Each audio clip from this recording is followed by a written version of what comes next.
नमस्कार, स्वागत है आपका एमपी तक पर। मैं हूं रवीश पाल सिंह।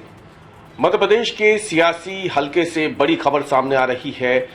मध्य प्रदेश कांग्रेस के बड़े नेता और वर्तमान में विधानसभा में उप नेता प्रतिपक्ष हेमंत कटारे और उनके परिवार के खिलाफ ईओडब्ल्यू ने यानी इकोनॉमिकल ऑफेंस विंग ने एफआईआर दर्ज कर ली है। दरअसल ये पूरा मामला भोपाल के आईएसबीटी प्रोजेक्ट स्थित जमीन आवंटन से जुड़ा हुआ एक मामला है, जिसमें कटारे परिवार की जो फर्म है उसे अनुचित तरीके से लाभ देने का आरोप लगा है भोपाल विकास प्राधिकरण यानी बीडीए के अफसरों पर। और ईओडब्ल्यू ने कटारे परिवार और बीडीए के अफसरों के खिलाफ ये एफआईआर दर्ज कर ली है। ये पूरा मामला क्या है वो भी हम आपको बताएंगे, लेकिन इससे पहले ये जान लेते हैं कि आखिरकार इस पूरे मामले पे उप नेता प्रतिपक्ष हेमंत कटारे का क्या कहना है, क्योंकि उनका बयान सामने आ गया है। अपने बयान में उन्होंने कहा है कि दरअसल उनको इस बात की सजा मिल रही है कि वो मध्य प्रदेश सरकार के खिलाफ लगातार जो आरोप सरकार पे लगते रहे हैं उसको सामने रखते रहे हैं, और इसीलिए उन पे और उनके पूरे परिवार के खिलाफ ये कार्रवाई की जा रही है। जो प्रतिक्रिया उन्होंने दी है उस पर उन्होंने कहा है कि 2004 से लेकर अब तक सरकार क्या कर रही थी, ईओडब्ल्यू क्या कर रही थी। अगर ये मामला इतना पुराना है, ये कैसी राजनीति है जिसमें विपक्ष पे आते ही हम भ्रष्टाचारी हो जाते हैं, लेकिन जब हम किसी पद पे आ जाते हैं, सरकार के साथ मिल जाते हैं, तब हम पे कोई केस दर्ज नहीं होता है। और इसी के साथ उन्होंने ये भी लिखा है कि उन्हें कोर्ट पे पूरा विश्वास है और इसलिए इस पूरी लड़ाई को वो न्यायालय के सामने लड़ते रहेंगे। क्या कुछ कहा उन्होंने अपनी सफाई देते हुए उप नेता प्रतिपक्ष हेमंत कटारे ने, पहले वो सुनिए। ये 2004 का घटनाक्रम है जो मेरी जानकारी में है। शायद उन दिनों मैं कॉलेज लाइफ में स्टूडेंट था और मुझे तो पता भी नहीं था ये सब क्या राजनीति और क्या चीजें हैं। पर ठीक है, राजनीति में आया हूं तो मुझे लगता है राजनीति से प्रेरित होकर के इस प्रकार के आरोप प्रत्यारोप लगेंगे। मुझे तो ऐसा लगता है काफी देरी से मुख्यमंत्री जी जागे हैं। ये एफआईआर और 6-8 महीने पहले करते तो मुझे लगता है उपनेता बनते ही आपने विपक्ष की आवाज को दबाव दे करके दबाना शुरू कर दिया।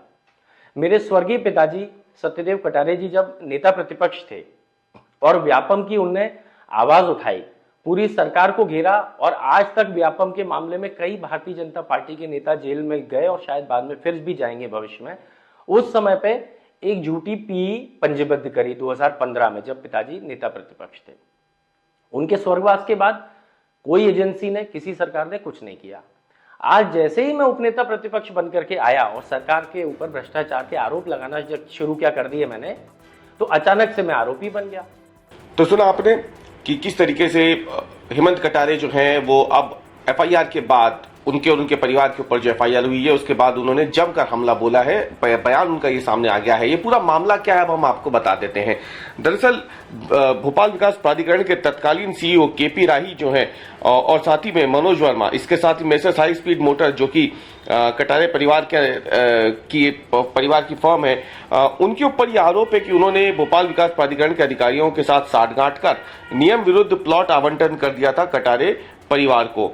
ये पूरा मामला जो है आईएसबीटी प्रोजेक्ट के प्लॉट आवंटन की गड़बड़ी से जुड़ा है और इस मामले की शिकायत भोपाल के रहने वाले ही एक जो शख्स है उन्होंने ईओडब्ल्यू से की थी, और इस शिकायत के आधार पर ईओडब्ल्यू ने जांच करने के बाद भोपाल विकास प्राधिकरण के द्वारा नियमों के खिलाफ जाकर निजी कंपनी को जमीन आवंटन का मामला उजागर किया था।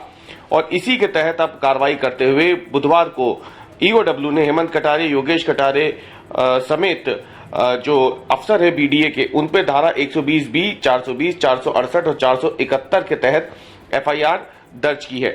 इस पूरी जांच में सामने आया है कि मेसर्स हाई स्पीड मोटर्स के पार्टनर हेमंत कटारे, योगेष कटारे और कटारे परिवार के अन्य सदस्यों के साथ बीडीए के तत्कालीन सीईओ हों या फिर बीडीए के दूसरे अफसर हों, उन्होंने एक आपराधिक षड्यंत्र रचा और बीडीए के अफसरों ने पद का दुरुपयोग करते हुए मेसर्स हाई स्पीड मोटर्स को भूमि का आवंटन और आवंटन भूमि की उपयोग के प्रकार में यानी डाइवर्जन में भी परिवर्तन किया था। कमर्शियल रूप से उसका इस्तेमाल करने की इजाजत मिल गई थी और इसी के साथ भूमि की राशि का निर्धारण अवैध रूप से लाभ पहुंचाने के उद्देश्य से किया गया था। इसमें प्लॉट की कीमत भी बिना किसी टेंडर के मनमाने तरीके से तय कर दी गई थी और इसे लेकर के ही भोपाल के हर्षवर्धन नगर एक निवासी हैं, उन्होंने इसकी शिकायत ईओडब्ल्यू से की थी। ईओडब्ल्यू इस पूरे मामले की जांच कर रही थी और जांच के दौरान बीडीए के जो दस्तावेज है उन्हें भी खंगाला गया था और उसके बाद जब जांच सही पाई, शिकायत सही पाई गई, तो फिर उसके बाद कार्रवाई करते हुए हेमंत कटारे और कटारे परिवार के अन्य सदस्यों समेत बीडीए के तत्कालीन अफसर जो रहे थे उनके खिलाफ ईओडब्ल्यू ने अलग अलग धाराओं में फिलहाल ये एफआईआर दर्ज कर ली है। माना जा रहा है कि बजट सत्र शुरू होने से ठीक पहले ये जो एफआईआर हुई है उप नेता प्रतिपक्ष के खिलाफ, वो कहीं ना कहीं आने वाले विधानसभा सत्र में एक नया सियासी तूफान खड़ा कर सकती है। कांग्रेस जमकर इस पूरे मुद्दे पर हमलावर हो सकती है।